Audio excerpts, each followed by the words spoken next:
Hello, hello, hello.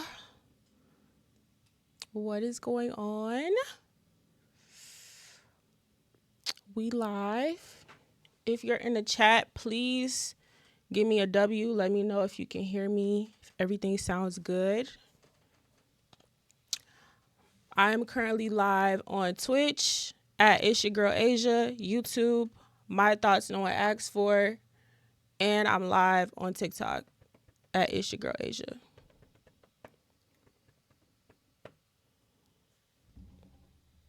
Okay, so I'm not gonna lie, this is my first stream, so I'm like slick nervous right now. I'm not even gonna lie. Hey Sterling, you my first viewer. Thank you, W. Thank you. Hopefully you're interested in being here a little while. Hopefully you'll want to join in on the conversations that I'm gonna have. Please share the stream if you can.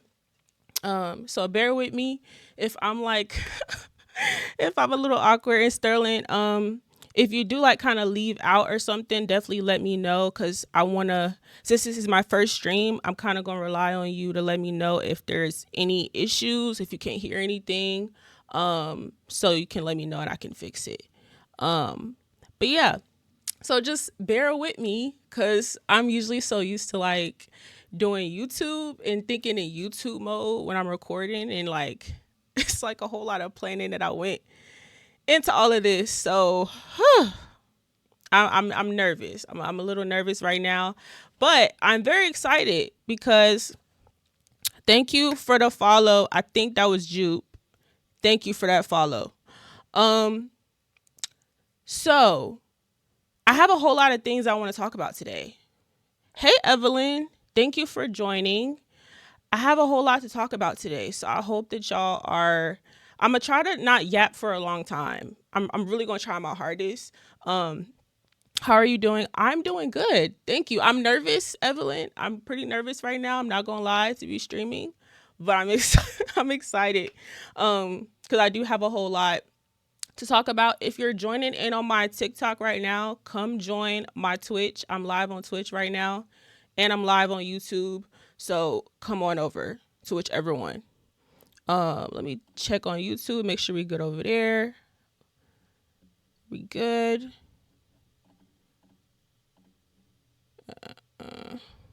Yeah, we're good.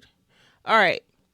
So, I'm nervous, Evelyn, because it's my first stream and I've like done a lot of planning for this. So, yeah. But anyway, so I am going to show y'all you're gorgeous.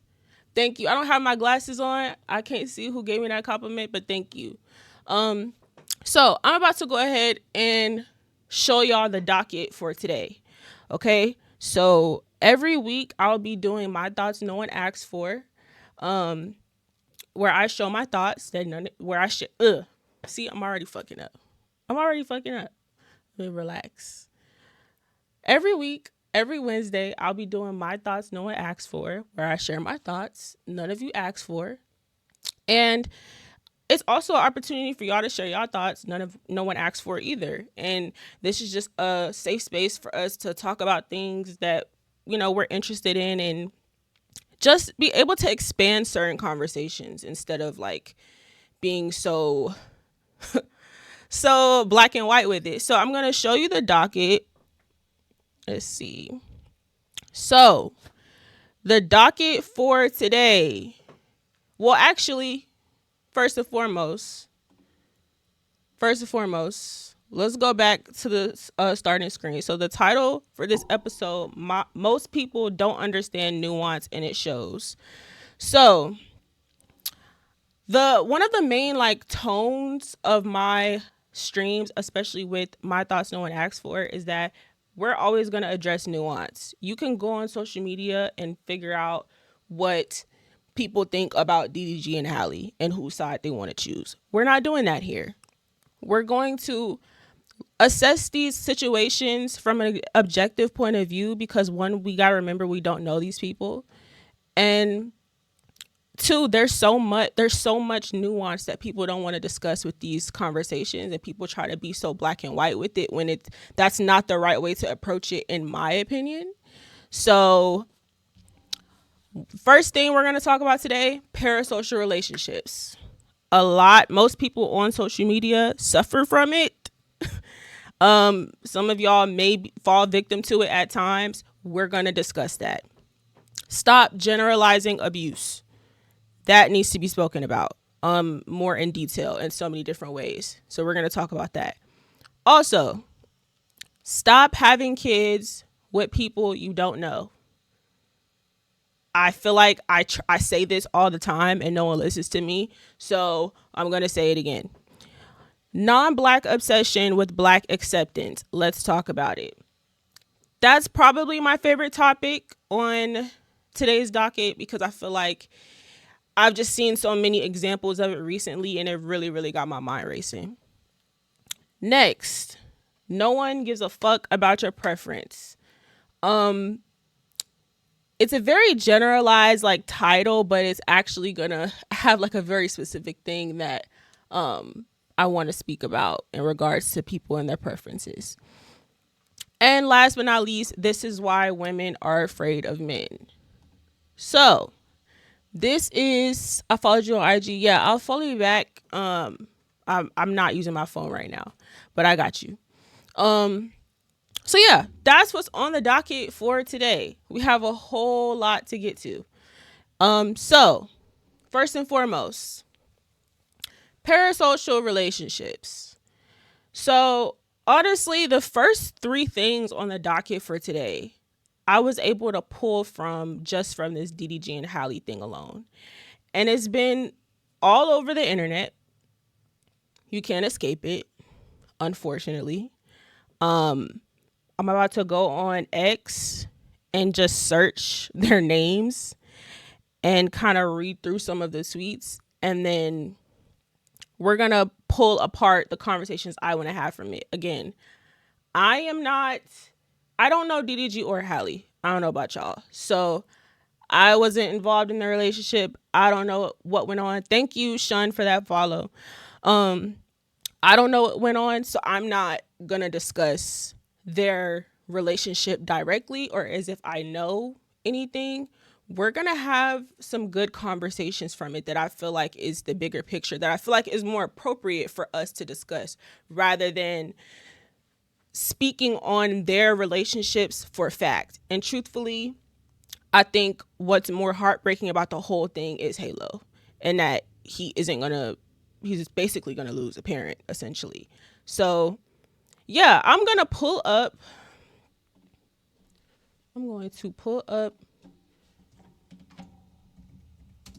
Oh. This, unfortunately, has been everywhere.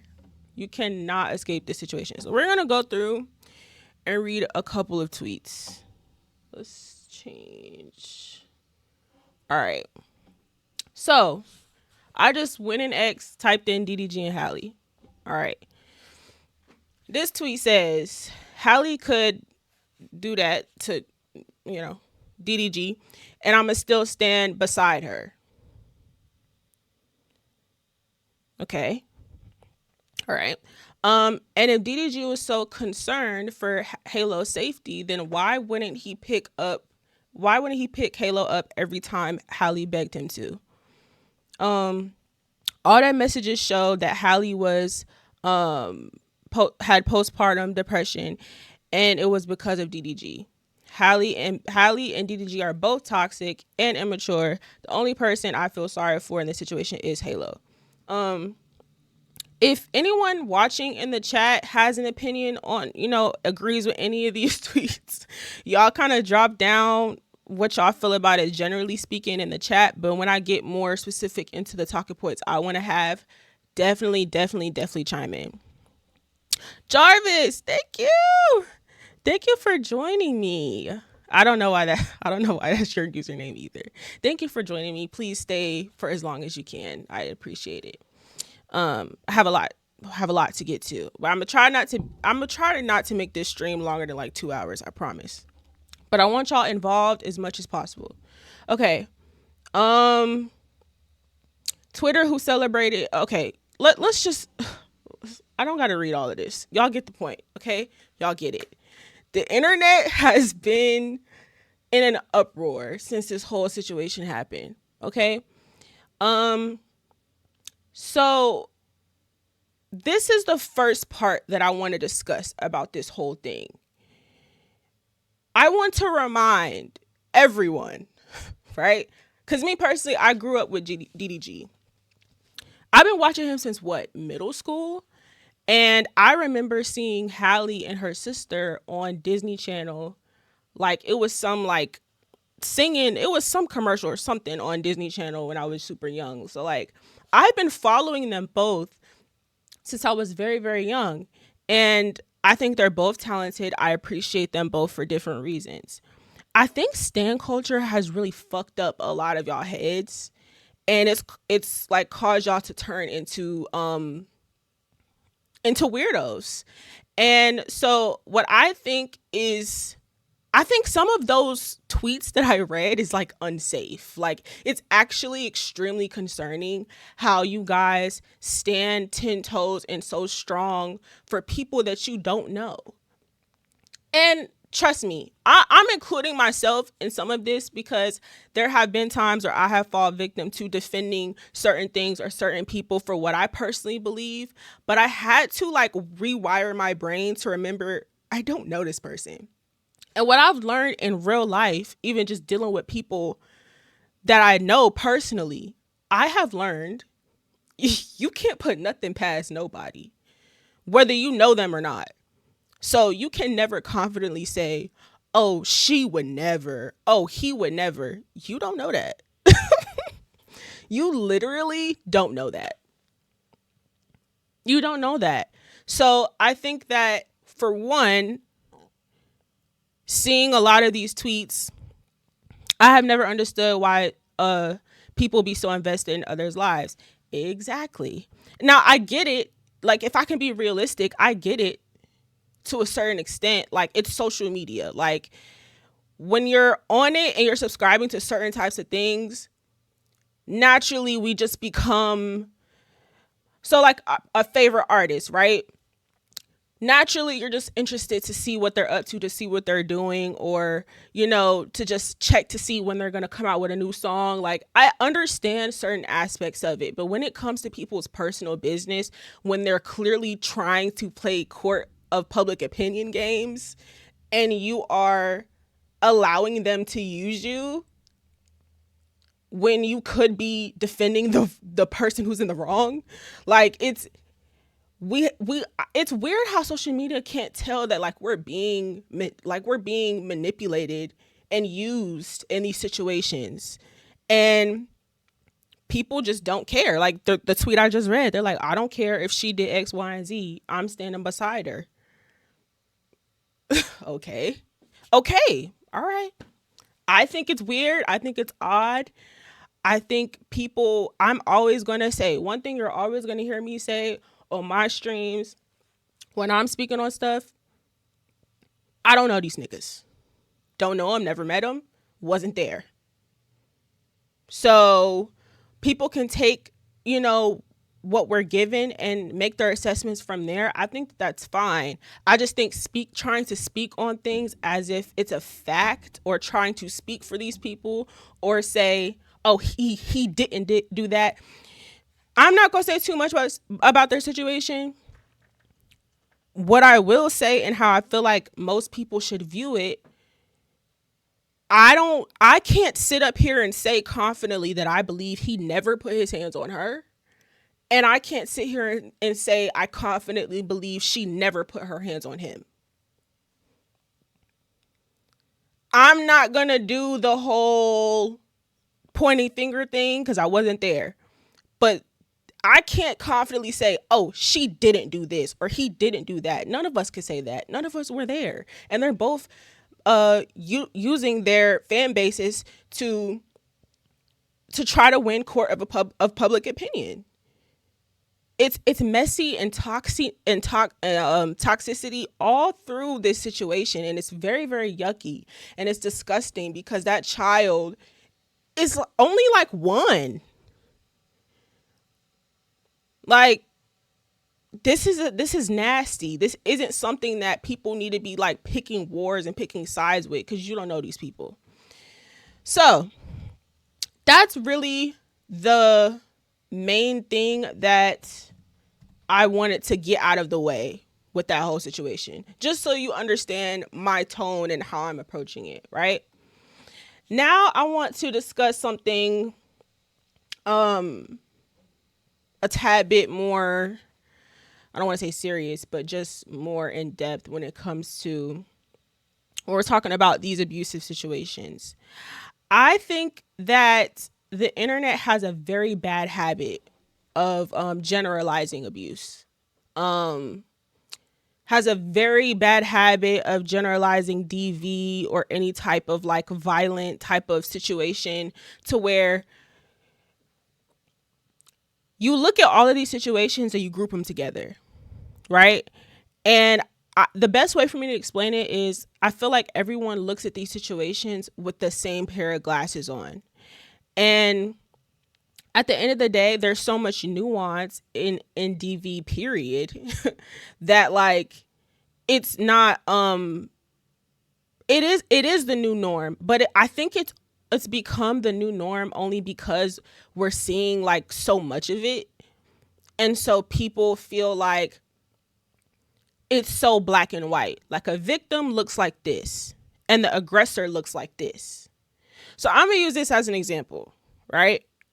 This is the best way for me to explain it. Hey, Janai. Thank you for joining. Thank you so much. Please stay as long as you can. Everything is so desensitized. Exactly. So I'm following this whole Diddy case right now. Okay, because I'm very interested in it, and I fell down a Diddy rabbit hole like over a year ago. So I've been knew the feds was coming for him. I'm sorry. Like, I'm not surprised. So I've been following it every day, hearing this testimony and figuring out what's going on in court. And Cassie, his like long-term off and on girlfriend, or one of them, she was like the first one to testify. And basically, Cassie, even before the situation happened, right, or the trial started, Cassie was like, he beat my ass, right? She basically said that he beat my ass, did a whole bunch of other shit. Then we seen a video in 4K of Diddy doing just that, right? So now we're like, okay, Cassie is the victim and Diddy is the aggressor. Now, Cassie gets on the stand and they ask her, like, sometimes did you hit him back? And she said, yeah, sometimes I did fight back, right?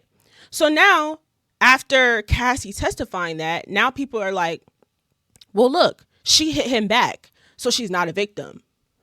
She hit him back sometimes, so she's not a victim.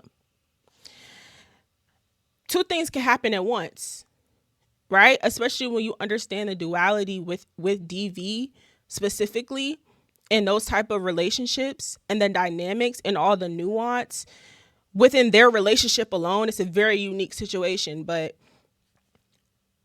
people forget that two things can happen at once. And if you think that there's any such thing as a perfect victim, you're wrong. They don't exist. So if you think that for a victim to be a victim, she just had to sit there and take it. And there was never going to be a situation where she was going to fight back or going to try to defend herself. You just think she's going to, thank you, Janai. Thank you. You're so sweet. If you think that a perfect victim is just supposed to be like, not do anything wrong, I'm just supposed to take it and not do nothing else. That doesn't happen. That rarely, if ever, happens. And a lot of people feel like that is what is supposed to occur. So that's one example of nuance, right? She is a victim, and sometimes she didn't do, some great things either, right? Doesn't make her any less of a victim. Diddy, right? Of course, through his defense and some other testimony, Cassie testified some positive things about him. There were a lot of people on the stand. He wasn't, some people didn't portray him to be just a complete monster. Some people had nice things to say about him, right? They had a lot of bad things to say, a lot of bad things, but they had some nice things to say about him too. Now people are like, oh, well, look, he did this good thing, so he's not guilty. Well, that's not that's not the case either. It's not one or the other. It can very much so be both, right? So even with an aggressor, a lot of the times, yes, they're probably abusive or, violent or whatever, but sometimes they also have a good side to them too. Sometimes they're charming, sometimes they're kind, sometimes they're funny, they have positive traits. They can still be kind of a bad person or do bad things, but can also display certain acts of kindness. They can be charismatic. It doesn't mean just because some of the people he worked with or has been with had certain good times with them doesn't mean that he's not guilty of some of the things that he's on trial for, right? So this whole situation with his trial alone is just like the best example right now of like how people do not understand duality. They do not understand nuance. They don't understand two things can happen at the same time. Two things can be true at once. You have to do what you have to do while being in a situation like that. I feel like Diddy's good acts had motives behind them. I'm gonna be honest. Okay, I'm gonna just kind of give my quick opinion on the Diddy thing really quick, because I've been following it very closely. Truthfully, I'm gonna admit my bias. I think that Diddy is a monster, and I think that he has committed a lot of crimes. He has done a lot of bad things, and I think he does deserve some time. And I think his pockets deserve to be ran dry, and I want to see him gone. I want to see him locked up. I'm admitting my bias simply based off a lot of the things that have been alleged over the years by people he has worked with and been involved with romantically or whatever. I don't think all of these people are lying on you. And he's not the only one. Diddy is probably the biggest fish they're going to get. So Bill Cosby, the R. Kellys, you think they the only niggas doing the shit that they're the only ones getting caught? But there's plenty more in the industry. And I don't want to sound like a conspiracy theorist, because that's how these people get away with shit like this. Because people, push it aside as, it's a conspiracy. That's why he got away with this stuff for decades, right? So that's my personal bias regarding the situation. Based off what, they're charging him for, all the stuff they're charging him for, I will say the one thing that I'm noticing in the trial is it's very hard to prove that these women were forced to do certain things or that they were coerced.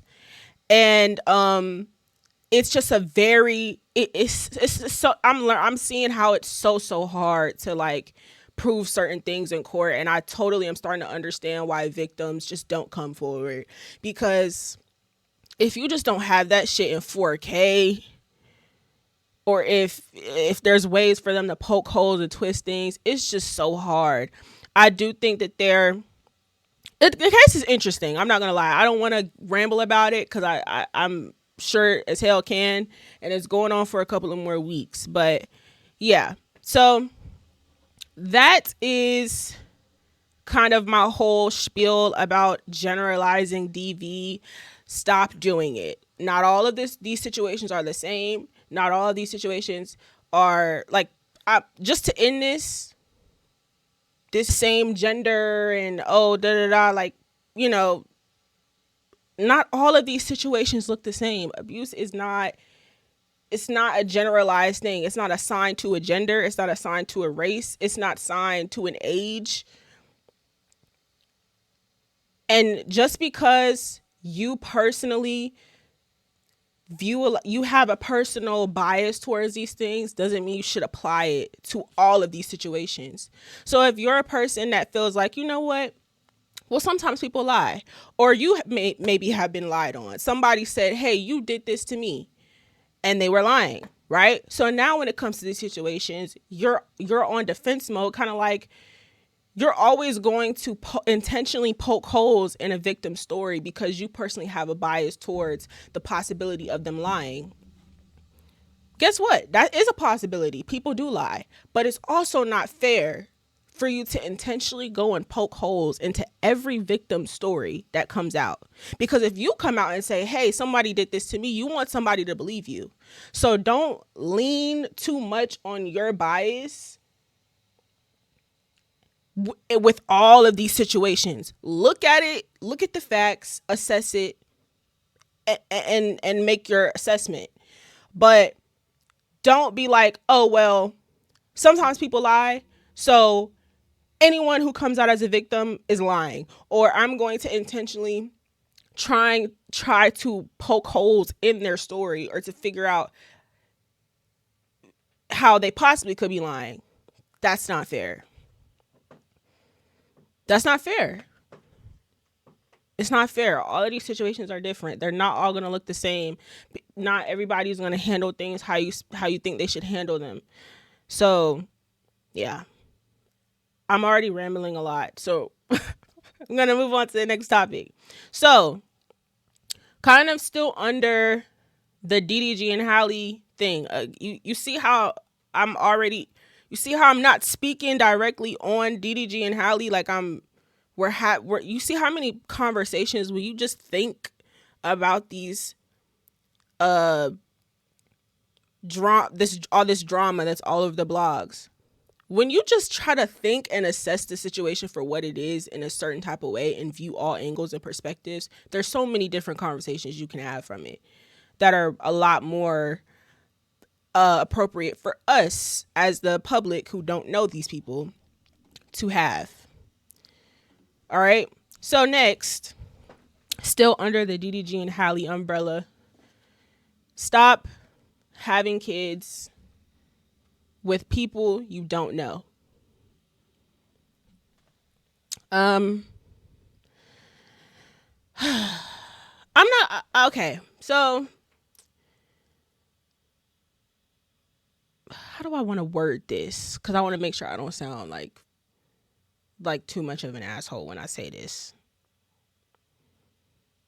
And I'm not saying to them directly like they never should have had Halo or nothing like that. Like, I'm sure that's the biggest blessing in their life. But I think that people now are having kids like they just popping out kids like it's nothing for no reason. Like, when you ask people often, like, was this a planned pregnancy? A lot of the times the answer is no. A lot of the time the answer is no. These people just be having kids. They just be fucking unprotected and just don't be giving a fuck about the consequences. And then once the consequences make their relationship a lot more complicated and fucked up and shit takes a turn, now the kid is affected. And that's why for me personally, I would rather not have kids or adopt, right? But I would rather not have kids at all than to have a kid with a person who I barely know, who I only kind of sort of know or kind of sort of trust, or to just have a kid just to have it, just because I want to have a kid. You simply cannot move fast out here. Everything is out of lust. Yeah, that's where it starts with everybody. And so when I see situations like this with like DDG and Hallie, or like, because even when they announced that they broke up, I was sad. I was sad because I was literally just like, damn, it's just another black couple that got together, had a kid, and like broke up after like a year. Like, it's just another one, you know? And trust me, I get it. I totally understand. I'm a different type of person. It's honestly kind of annoying how critical of a thinker I am, because it may not allow me to have fun and just live my life and just be so like outgoing and just like fuck it. But anytime I've ever tried to live my life like that, like just to make decisions without too much thought, not to think too much into it, it's always turned out absolutely horrible for me. And I've never felt good after it. And so I look at situations like this and I learn what not to do. And and I'm like, you know what? I don't want that. So I'm going to take precautions and use my discernment, because I don't want to end up in that situation. And I understand that life is life. Like, there's certain things that we just can't avoid. But I think when it comes to having kids, we all know how babies are made, right? I don't want to be too vulgar on my first stream. I don't, after a couple streams, I'm not going to give a fuck, because that's just, I'm clear, I'm direct. But we know how babies are made. And what a lot of y'all do is y'all do the thing that makes babies. And then you're like surprised when a baby appears. And then you're like surprised when your relationship changes. And when you find out you don't actually fucking know the person you had a kid with. And I promise you, I'm not a judgmental person at all. However, there are so many different things I'm just like, how can you see that the stove is on and then just touch it and be surprised when you get burned? I don't understand that. I don't get it. I really, really don't get it. And then I'm like, why do people like intentionally like do that? They intentionally create a broken home for their child when you didn't have to have the child. You could have waited. I don't know, man. That's just my personal opinion. I feel very strongly about it. And so for me personally, you know, I want to have a kid. I want to have a family. But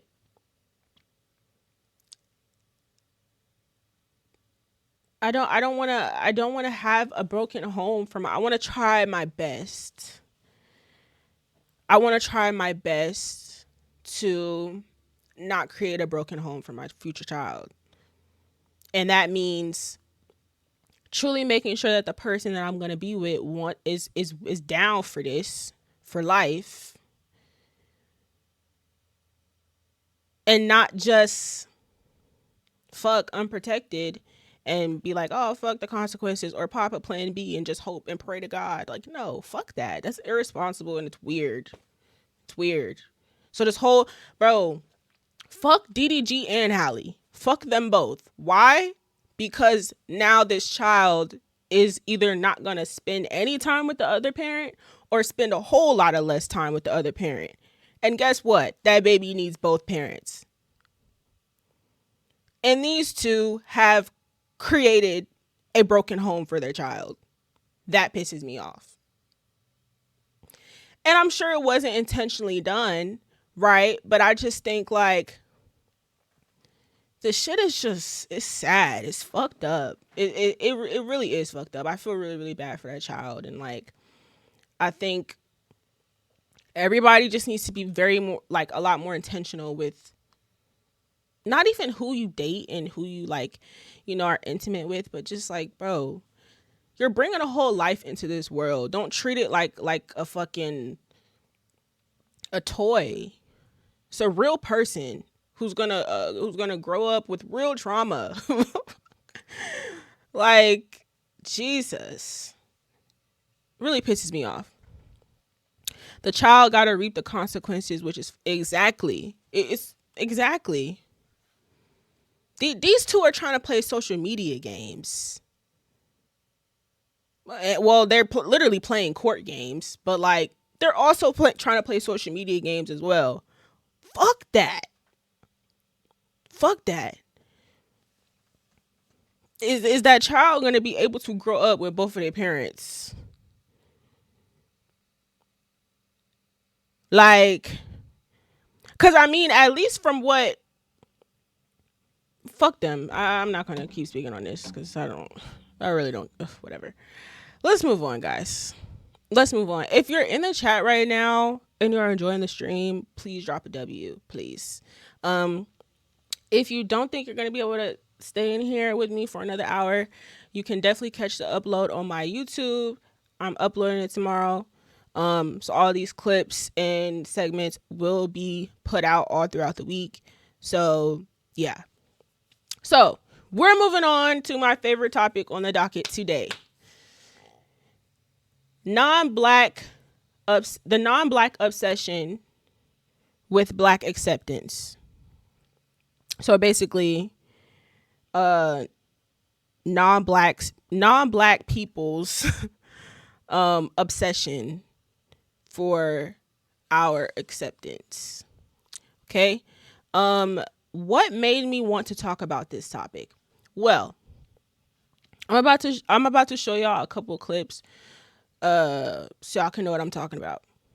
But Love Island, I've been watching Love Island lately, and it's a weird thing that the Love Island audience does. Hey, Kinvey, thank you for the follow. Thank you. I don't know if anybody else followed and I just missed it, but if you did follow, thank you so much. Okay, so it's a weird thing that the Love Island fans do. Like, they'll see the cast and then they'll go look up their whole life, and anything they ever did, they're gonna expose them or whatever. And so this Cuban girl, I think she's Cuban, yeah. This Cuban girl from Miami. First of all, they discovered she's a Trump supporter. And then not only that, they found out that, well, I'm just going to show you. How about that? I'm just going to show you what they found. Let's go over to, do I have it on TikTok? No. I'm going to have to look it up. Yeah. I'm going to just show y'all the clip that they found. And this ended up sending the Love Island viewers in an uproar, which led her to get kicked off of Love Island.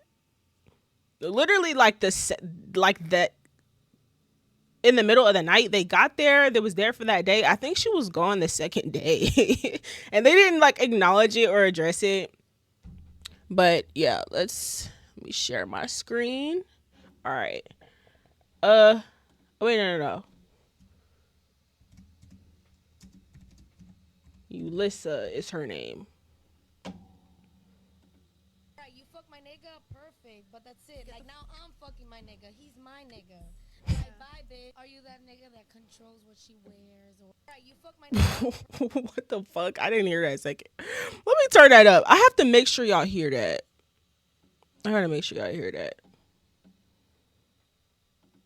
Right, you fuck my nigga, perfect, but that's it. Like, now I'm fucking my nigga. He's my nigga. Like, bye, bitch. Are you that nigga that controls what she wears? Or right, you fuck my nigga, perfect, but that's it. Like, okay, so that's that. So that is what sent the social media, Twitter, in an uproar.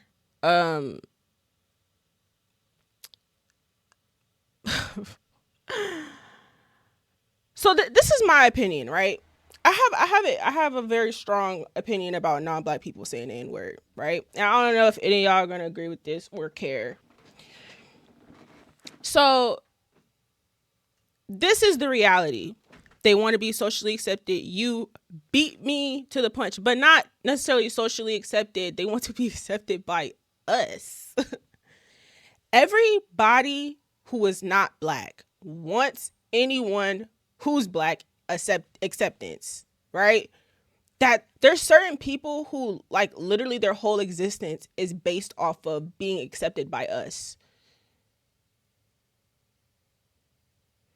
So, first of all, when you see things like this, right? When you see people who are like from New York or from Miami or from these certain places that where there's honestly black people who do not care about a non-black person saying the N-word. They just don't care. So what people are forgetting is the only reason she feels comfortable saying that, especially on a podcast, the only reason she feels comfortable saying that is because she has black friends who've given her the pass, who have made her feel okay to say it. They don't have an issue with it, right? Where you fuck up is coming on social media or going into any other space outside of, hold on, sorry. Where you fuck up is going onto social media or any other space outside of your friends who are cool with it and doing it. Because it's like, well, we're not your friends. So some of us, a lot of us don't feel comfortable with you saying that word. So the reality is this. See, Kimbe, you're following me, right? So the thing is this. What we have to accept as black people is non-black people are going to say the N-word. They just are, right? And me personally, I've accepted that. They're just gonna say it, right? It's a time and a place if you're going to say it. That's exactly what I was just about to say. Is what I've accepted a long time ago is if you have friends or people around you who's cool with you saying that word, say it around them. Say it around them. Don't go on social media or going in these other spaces involving other people thinking people gonna be cool with it. Nigga, no. If your black friends are fine with you saying nigga, just say it around them.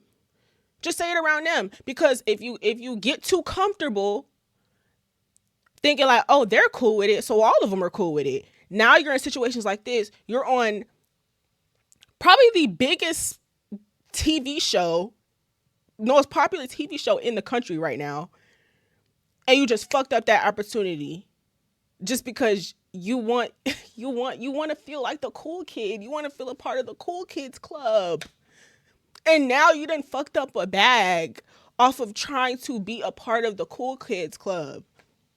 Why can't you just be Cuban? A Cuban from Miami? Like, why can't you just be you? Why do you have to take it a step further? If you have a pass, say it around the people that gave it. Literally, that's exactly. You see what I'm saying? Like, because there's nothing we can do. Like, you know how there's people like Jayla from Bad Girls Club where if you say nigga around her, she's gonna beat your ass. Now, am I gonna do that? No. I'm just not gonna want to be around you. I'm gonna side eye you, and you will never be my friend. I will never like you. So, but there are some people, there's some black people, you say that word around them, they're gonna beat you up. And there's some people, if you say that word around them, they're not gonna care. Right? But where you fuck up is trying to generalize all of us, thinking you can just move how you want to move, do what you want to do, say whatever you want to say, and it's gonna fly. That's where you fuck up. So I just think that I'm just kind of like, why do y'all fiend for our approval so much? Because that's what it is. Like, even just little stuff that people do, and just the people that others try to place themselves around so they can always be attached to black culture. It's just weird to me. And the N-word alone is just one of those things that I just think is like, it's a word that you can easily just not say. It's a word you can easily just not say. And like their justification for saying it, it's like, again, I get it. New York is just one of them places everybody says. Like, I genuinely just, for some people, I get it. I promise you I get it. But you acting like this, like she's saying, like, just the way that you're saying it is like, bitch, you're too comfortable. Like, this is not, you're too fucking comfortable talking about some I'm fucking my nigga. Like, bitch, you, what are you talking about? Even another weird thing I noticed is non-black people say nigga more than we do. It's just like, what is this like obsession? It's just so strange. Like, my goodness. I'm gonna read some of Kimbe's comments. Right, just because your cousin, boyfriend or best friend who was black thought it was okay, I don't. I honestly believe people outside of our community really don't understand the importance of it. I also think because we don't want them to say it, it is a sole reason why they want to, if that makes sense. Oh, absolutely, for sure. Definitely. And it's kind of like, I was talking to my mom about it, and there is like a deeper aspect to it. Even as far as when it comes to white people, like, there's kind of, it seems like they do it for this sense of control, or to constantly always be able to like be involved somehow. It's so weird to me, because it's just like, you simply can just be you and have it a whole lot easier. Why do you have to like try to constantly involve yourself in my culture and what we do, and try to be a part of everything we do? I get it. We are the best at literally everything on the planet. Like, we move everything. We are the culture. We move everything. So I totally get it to a certain extent, but I just think it's like a really odd thing. But I'm gonna talk about another example of this. Pull up some, what were these videos on? I think Twitter. So I'm gonna extend this conversation just a little bit more with another example. So I'm gonna talk about Bad Baby. I don't know if y'all remember her. You know, whatever. So, and I don't know if y'all are gonna be able to understand my point when I explain what I'm gonna say, because I'm gonna make sure I word it properly. But yeah, so I'm gonna play. I want to see if I want to kind of generally talk about what she's gonna talk about first. So,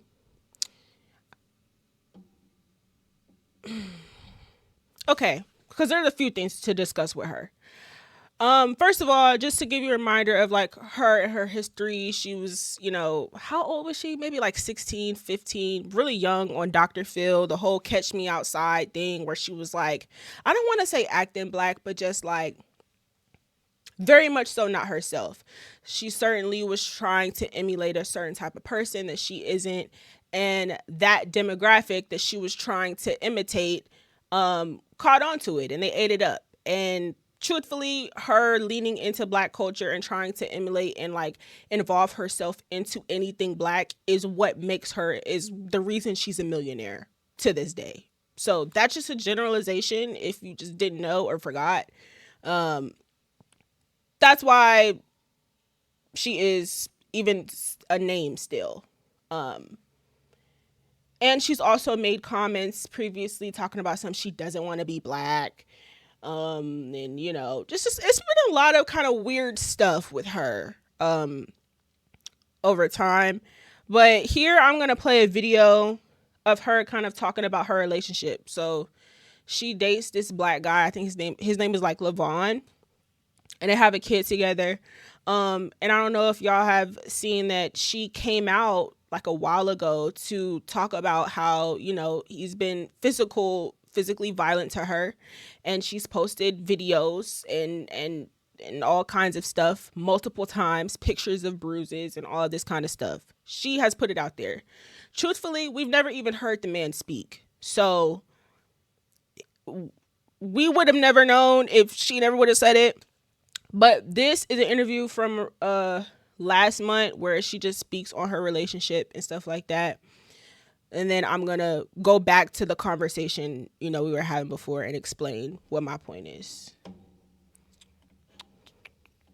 I am so happy that I didn't leave him because I would never find what I have with him in anybody else. And it's gotten so much better. It's like a whole different ball game. And it's like, I always think about it, like, damn, if I would have left, I'd be missing out on this. But then it's also like the opposite end of the things could be like, what happens if, like, it's not even about you leaving him. What if it's the other way around? Like, it's just, I want you to be happy. I want you to feel loved. I want your daughter to feel loved. I don't know what it's like to be a mom. I know what it's like to be a woman, but like, I've never been in your shoes, and I admire how strong you are. And I want, like people don't look at, like, Callie would be raised by a single mother. I would probably take me a long time to get in a new relationship. Like, I'd be distraught. Like, but why would I go through even that? if you and Levon decided to separate 10, 20 years from now, that's still your business. Right. It's nobody else's business. All I'm saying is what is out there of you and Levon is up for interpretation, it's up for perception, and it's up to be judged. Unfortunately, anything that you say on camera or to the public, someone has a Snapchat and they catch Levon saying something, it is up for anybody's discretion, anybody's judgment. My love, you have nothing to explain. Your job is to... Okay, we can cut that off there. So,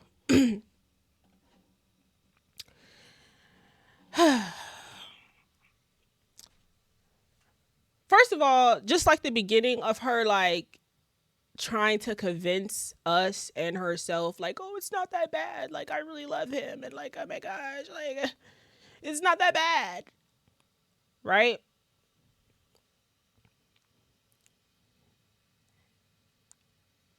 I think that people who make it their existence to do anything to be connected to black people and to black culture in any kind of way, it's like, man, the links people will go, right? Or it just kind of makes me think, like, some people who only go after black men, who only have children with black men, and they're not black, but they intentionally go after and try to involve themselves in every black space.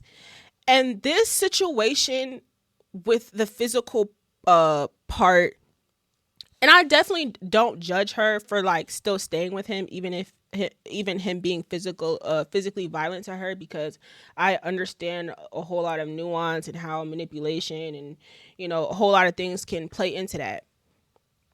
But for me, it's just kind of like, she's also the same person who, like, tries to emulate, who has tried to, like, emulate us, but also have been like, oh, I don't want to be like y'all, but then also tried to, like, essentially, you can see it even just with how she looks, even with just your whole, you wouldn't be you wouldn't be rich and known if you did not constantly try to fish for anything involved in black culture. And I think even her just still being with this man, this black man, it's kind of like, I'm not saying that I feel like, oh, she's only with him still because he's black, but it's like, even if she wasn't with him, I don't think she's gonna go and date white guys. It's kind of just like, people just, these non-black people, they just cling on to anything black and try to hold on to it for dear life. That's basically what I'm saying. That's what it seems like. And it doesn't matter if they continue to stay with a certain person or stay around the same people for a long period of time. But, like, it's like they constantly, you're just always going to see them force themselves, make sure they're around somebody black, that they baby black, that their significant other's black, their employees are black, and they're going to constantly try to tap in and involve themselves into black culture, whether that's from how they look, how they dress, or whatever they do. And so I just think like this whole thing is just weird to me. It's like it has like a really dark feeling around it of kind of like it just seems like they'll hold on to anything black for dear life. That's how it comes across to me. And like generally speaking. But yeah, she came out and like and shown all these things that he did and whatever, and like I'm talking like and then let me go pull it up, cuz this adds to the weirdness that I'm talking about. You tell us about how he's been physically violent to you, y'all break up, y'all get back together, y'all break up, y'all get back together. And then you pop up with him while he's wearing a White Lives Matter shirt. I'll be real, I still smack. I never looked at a black person and was like, I want to be you. Yeah. Like, you know, like just because I had a black eye once and he cheated on me means I should leave him forever and break up a family. But that I'll be real, I still smack Levon up sometimes because he please don't do that. It, but I don't hurt him. I don't hurt him. I just show him what I'm capable of. Well, me getting braids, that's a part of my childhood. Like, I'm about to get braids on Monday. Like, I'm not gonna stop. Bro, I can't listen to this. I can't listen to this no more. Like, do you see that? Do you know how odd it is for her to like say all of this and then like you standing next to your black boyfriend while he's wearing a White Lives Matter shirt? It's just so weird. It's just so weird. It's so weird. I wish I had like better words to describe how weird it is to me, but like she's just the perfect example of it. Like it's like you want to like be cool or accepted by us, but you also kind of like will throw digs every chance you get to. It's weird. I don't know. Anyways, moving along. What is that? How did I forget the docket that fast? All right. Next topic is no one gives a fuck about your preference. Okay? So when I'm speaking on this specifically, I'm not necessarily talking about I feel like when people discuss preferences specifically with like people they prefer to date, I feel like the main topic we hear is about, I would prefer a light skin, dark skin, that kind of conversation. I'm more so speaking about preferences as far as actions, as far as how people carry themselves and the decisions that they choose to make. What made me want to talk about this, what sparked this topic for me, is something specifically about regarding trans women and cis women.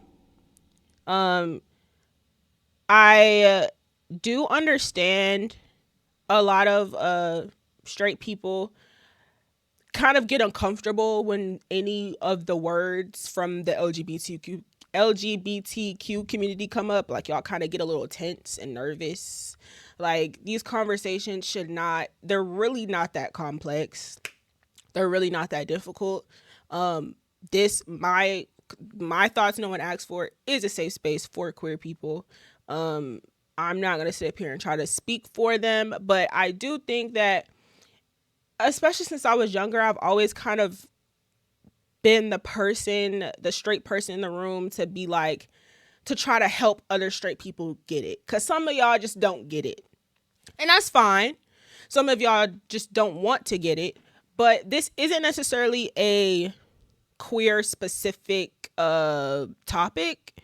It's more of a generalized topic, but it stemmed from that. So I'm gonna show y'all the video, the short video that I'm talking about, and explain to you from there. Again, if you are already a little bit like you're not too educated in this department, it's fine. I'm gonna make it simple for you and help you understand what the general topic is. Okay. Do you only know gay men? Well, I don't date gay men. Oh, what? Just for reference, this is T.S. Madison. She's a transgender woman, and y'all should know who Nene Leakes is. But yeah, that's some context for you. Do you only know gay men? Well, I don't date gay men. Well, okay. Well, I when you guys be saying that, that's weird. Why? Because what do you mean you don't date gay men? Because if he is sleeping with you and sleeping with a woman, he's something. Well, he's not gay. What is he? He's definitely not gay. He's bi? Listen, because if a man come in here and he looks at me and you, yeah, what is he? Well, he likes women. Yeah, because he doesn't know. Well, and if he does know, he likes women. Okay. Now, but what is he? Well, that will possibly, it's a possibility. He's bisexual? He could be bi or he could be pan. Okay, guys. You know, a lot of men are a lot of men are pan, but they don't say anything. Like I don't want to run into them. I don't want to date him. Nene, if you've dated, I need you to like Nene. If you've Hello dated, Kitty if all you, the time. If you've dated men, yes. If you've dated men, there's a possibility in your life that he's been with a man. He's been with something.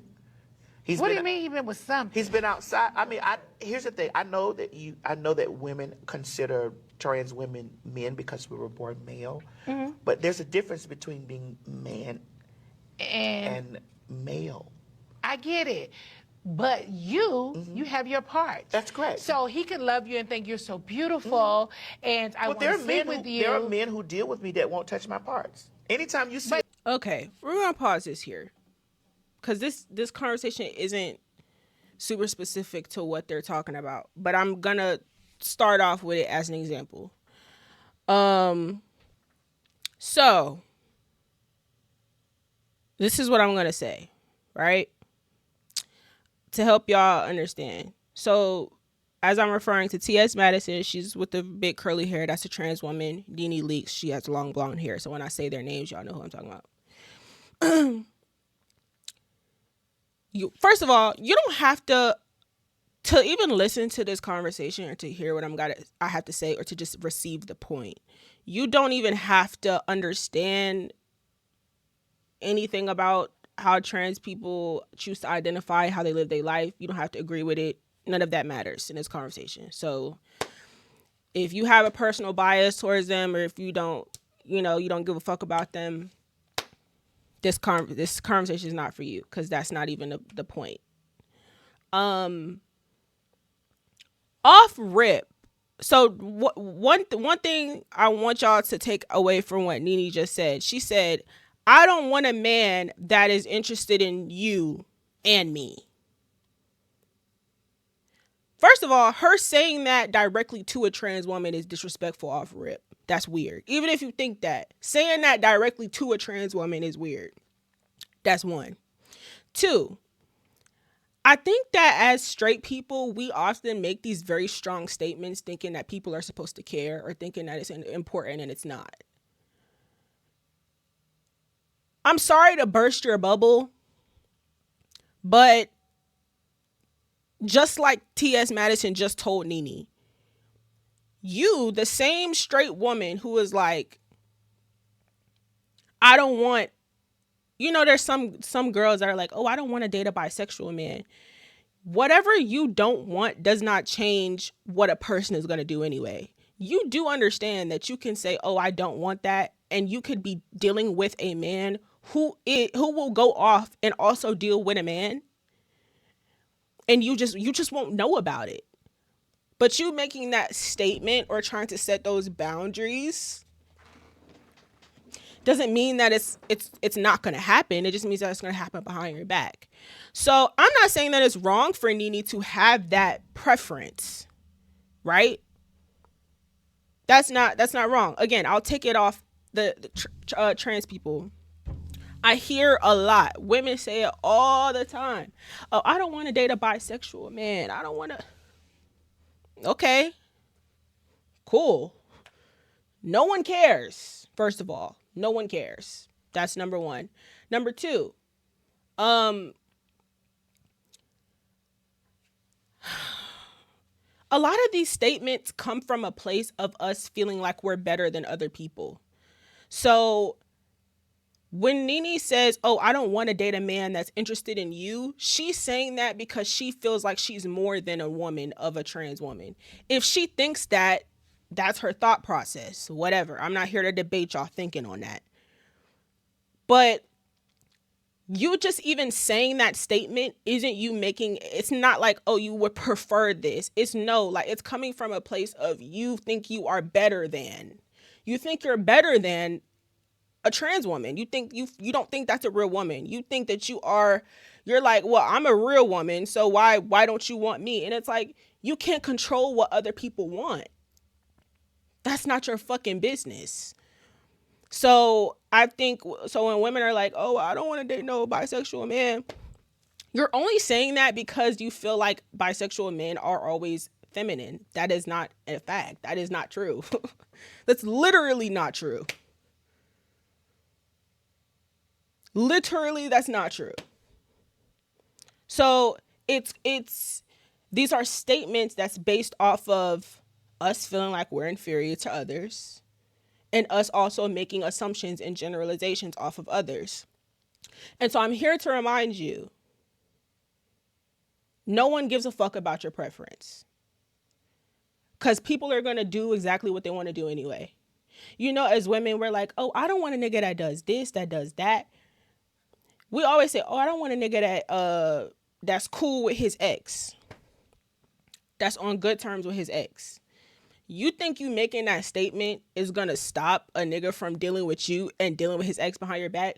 You making that statement is only letting him know that he has to do it and make sure you don't find out. Y'all, these large proclamations that y'all make and label them as preferences and thinking that people are supposed to care, no one cares. Nobody gives a fuck about your preference. People are going to do exactly what the fuck they want to do anyway. You can say all day long, I don't want a nigga that's going to cheat on me, right? Because generally speaking, nobody wants someone that's going to cheat on them. So I'm saying I run down a full list of I don't want a nigga that do this, or that.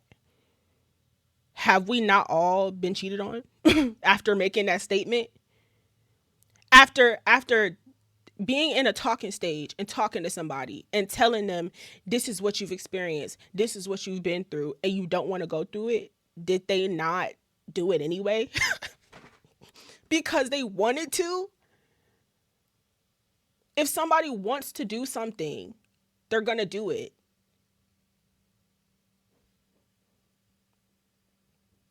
So I think it's fine for y'all to set boundaries and to say, oh, well, this is what I'm okay with. This is what I'm not okay with.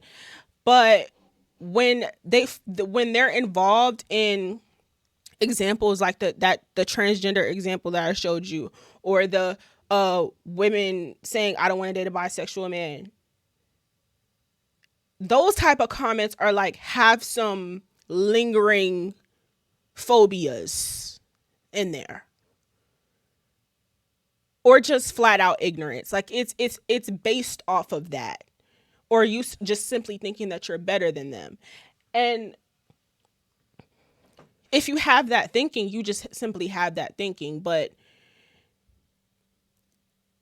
some of us have to understand some of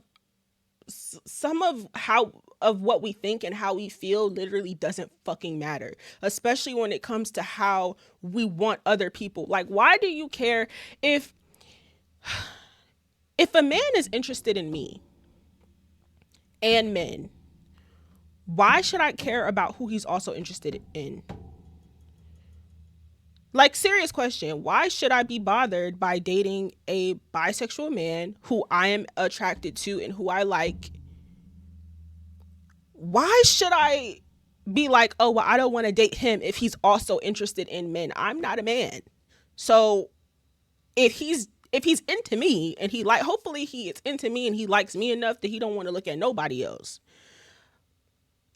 But I don't know, guys. Like, I just don't care about things that y'all care about a lot of the time. It's like, why do y'all care about stuff like that? It has nothing to do with you. It doesn't involve you. For health reasons is crazy. You should be concerned for health reasons with straight people too. Now respond to that. I'm clocking y'all today. I'm clocking you today. Y'all aren't concerned when y'all are dealing with when you're in a situation of the opposite sex and y'all are both fucking around with other people. Y'all don't be concerned for health then. Anybody can get anything. Nothing's isolated to LGBTQ. And again, that's where I'm here to educate y'all about that stuff. I don't even want to say educate, but just inform y'all about, like, just give y'all a different perspective, because that comment alone, it stems from homophobia, or it does. You right, but you know how society is. I don't know. Like, I don't know. I think, again, certain people care about things that literally just don't simply matter, to be honest. And yeah, I think with straight people specifically, because we are the more like normalized group of people, we feel like our opinions matter more. And when it's like, when you just sit and think about certain things, it's like, girl, you can't control someone else's actions or what somebody does or doesn't want to do or what they choose to tell you and not tell you. So it's like, you can feel that way, but just know that you saying it literally changes nothing. And it can still happen whether you have that preference or not. That's all I'm here to say to y'all, honestly. Just like gay is gay, but it's frowned upon when it comes to men. Yeah. Literally, I just watched Love Island last night, and they was playing this game. And first, it basically ended up where the prompt was going to be like the two guys were supposed to kiss each other. They didn't. The two girls kissed each other after and like made out, and it was like a thing. I was like, the guys should be able to kiss and it not like be an issue. But I understand why it is, you know. I get why it is. It's just stuff like that is just like real stupid to me. And I think if there's ways that I can at least give y'all like a certain perspective to view things, because I understand people were kind of like, you know, raised a certain way and just naturally just don't understand certain things. And I think that that's fine. Same as society thing. It is a society thing, but we can choose. We don't have to. That's the issue. That's the problem. Some of y'all just accept that, and y'all get like trapped in this mindset that society wants you to stay in. I choose to not do that. So, example with this whole gender war thing that we're dealing with, men versus women. Women hate men, men hate women. It's always a point your finger back and forth.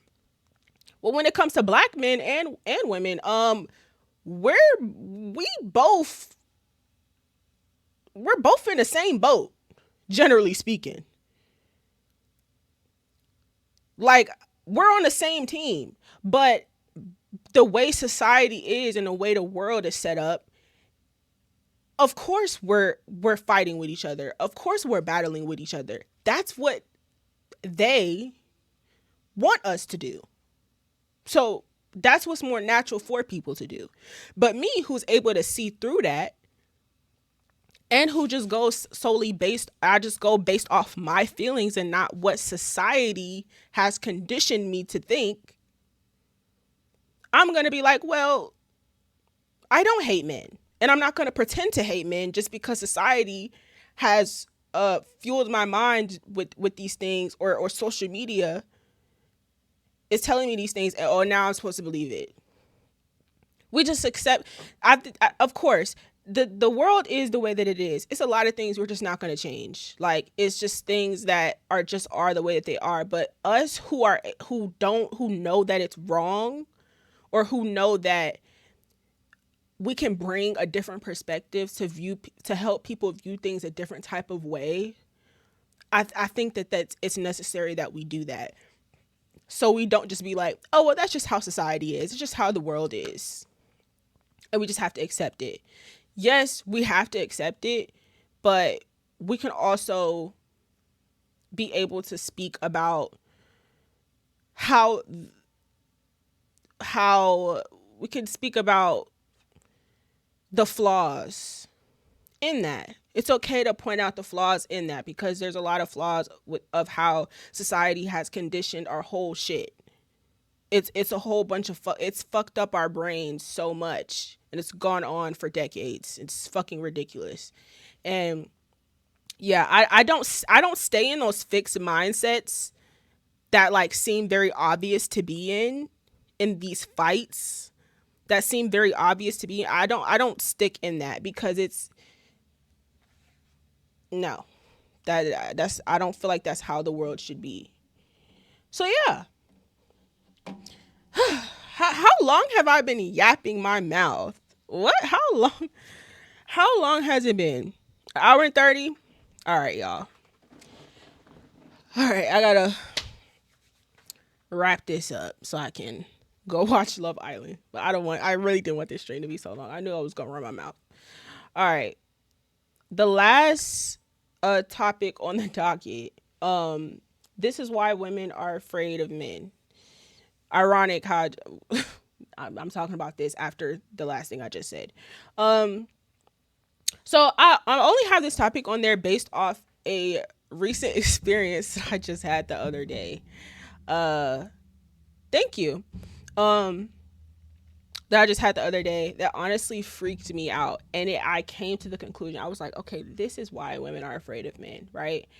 And oftentimes, again, I still am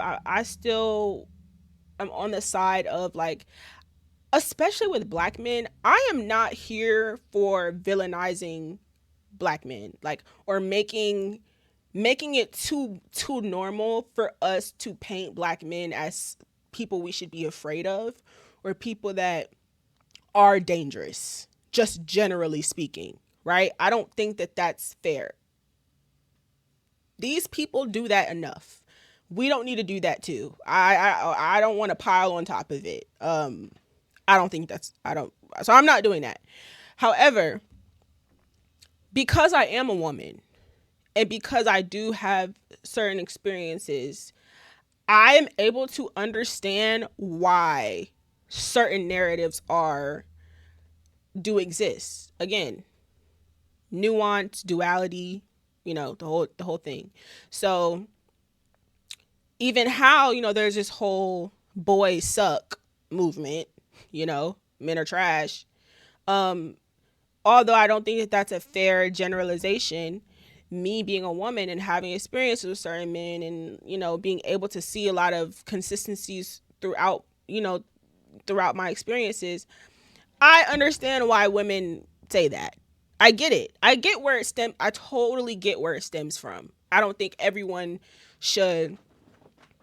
I don't believe that that's a true fact for all, but I understand where it comes from. Certain things don't get pulled out of thin air, right? It comes from something. And so why women are afraid of men. So first, I'm going to say this before I tell y'all the little story. So, and it's a quick story, but me personally, I have gotten like I'm real nonchalant with men, like strangers. So when I'm out in public and I walk around, um, a lot of the time when random people speak to me, period, I don't care to speak to them. But mainly men, I don't talk to them. I try not to be an asshole. If I can tell they're not really trying to bother me, I try not to be really really mean. But um I generally try to just avoid them because I have kind of come in contact with like some weirdness. Like there has been like older men that have been like very weird and like trying to like invade my space. Um I'll walk past someone and I'll completely ignore them and I'll still be like harassed, or it's just, you always kind of have to be mindful as a woman just being anywhere. There's just certain things that you can't do, and it's like it's something that I'm so used to that now I literally just it makes me just not a social person to strangers. I just would rather not speak to you, especially men, unfortunately. Again, if they come across really like they not on no weird shit or bullshit, I won't, I'm not gonna try to be an asshole to everybody, but a lot of the time I carry myself like, don't talk to me, Um, so I'm already like that. Now, the other day, right? This shit had me heated. The other day, I go to the gas station, because I want some snacks, I want some water. Like, I'm gonna go to the gas station right up the street from my house. Then I'm sitting in my car. I'm about to get out of the car. Now, I live in Atlanta. When a homeless man walks up to my car, I'm not gonna trip. Homeless people are everywhere. I don't trip about that stuff. But this man didn't look homeless. He just looked like a bum, just strolling around. And he walks up, right? He walks up to my car and he like does this to my window. And I'm like, oh, oh no. And I'm like, where's my keys? Like, I need to turn on my car and like go away. He starts walking away. So I'm already sitting in a car. My car is locked. As he's walking away and I turn on my car unlocks. He hears my car unlock.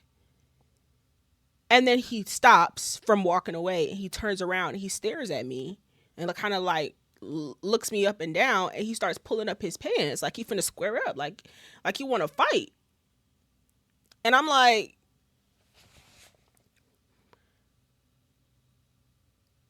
this is like a kind of a threat, because I pay attention, again, especially as a woman. You have to pay attention to social cues and stuff like that. If you are sitting in your car and your car is locked and somebody tries to go up to your car and then they start walking away, and if they hear your car unlock and they stop and turn around and look at you, that's kind of like literally a threat. Like, you're threatening me. Are you going to come run up to my car and like try to hurt me or something? Like, what? That instantly, that's what I think of instantly. I'm like, oh, he's and like I said, he's pulling up his pants like he's prepared for me to get out of the car. Mind you, I don't know this man. I don't know who this is. He's probably high out of his mind or something. What I do, my instant reaction is to turn on my car and like attack him and like come at him with my vehicle. But I'm not an irrational person. I do not just move off emotion, so I didn't do that. But I did turn on my car and like pull up and like pull up to him, as if I was going to. But that, when I tell you, during that whole situation, my heart was beating out of my chest. Like, y'all, anything could have happened. He could have had anything on him. If I wasn't that quick and I didn't notice that quick, he could have ran up in my car. He could have like bro, anything could have happened. But I was just a girl trying to go to the gas station and I just couldn't be left alone. And I'm like, you know what?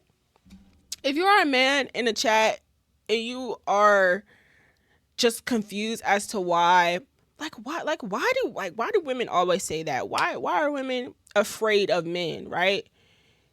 It's just shit like that happens to us all the time. All the time. Our boundaries are tested. We are like borderline threatened, harassed. It's just it's an annoying thing to have to get used to, like on a daily basis, as just like existing in this world, to constantly have to have those kinds of experiences.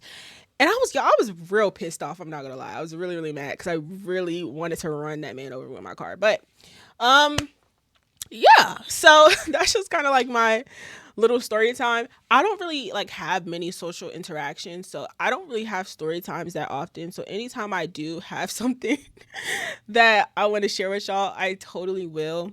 But yeah, that like really had me heated, and it was like a really weird situation. And yeah, so just kind of, be mindful of, what women have to go through, and just make sure, you know, any men in the chat, any men viewing this, that y'all continue to try to, be respectful towards women who have very strong boundaries, and understand that it's just stuff like that they have to be mindful of all the time. And that it's not that they're just afraid of you. They're just so used to certain things happening, or the possibilities of it happening. So a lot of us can be kind of standoffish, or kind of nonchalant, or kind of like unsure of you, because like we don't know. So that is the end of the first episode, guys. If any of y'all wanted to say anything, share your thoughts on anything really quick, definitely join up the Discord. I pinned the link in the chat. So if any of y'all want to join and want to say anything, have any opinions, speak on anything that I spoke about on stream, have your opinions about the stream, definitely join up Discord. If not, if you don't have nothing to say, that's cool. This is episode 1. This is my first stream. I think I did all right. I think I did okay for my first stream, guys. I have a lot more like elements that I wanted to incorporate into my thoughts no one asked for, but because this was my first stream, I wanted to be sure that everything was gonna run smooth. I didn't want to have to worry about too much. So if you're gonna continue to watch my episodes every week, just definitely expect more elements added to this whole experience. Especially mainly you guys being involved. I want y'all to hop on Discord, and for us to have, even more in-depth conversations, and for y'all to share y'all thoughts no one asked for, okay? It don't just gotta be me. Up here yapping my mouth, running my mouth about stuff. Y'all can join me as well. So, if you've been sticking with me watching this, thank you so much for watching. If you're watching on the upload on YouTube, thank you so much for watching. The streaming shit is kind of cool. I knew I would fuck with this. I don't know why I was so anxious today, but I did a whole lot of planning for this whole thing, and put in a lot of planning and effort into it. And so I really hope you guys enjoy it. And if you have like any recommendations or anything that you want me to talk about, again, join up the Discord.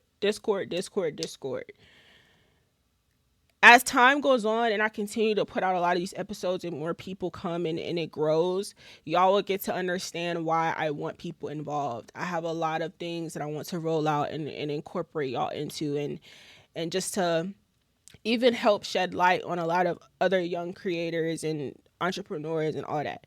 So please, if you enjoy these streams, definitely join up the Discord. Follow me on Instagram. Follow my YouTube. Follow the TikTok and Instagram if you want to see some clips.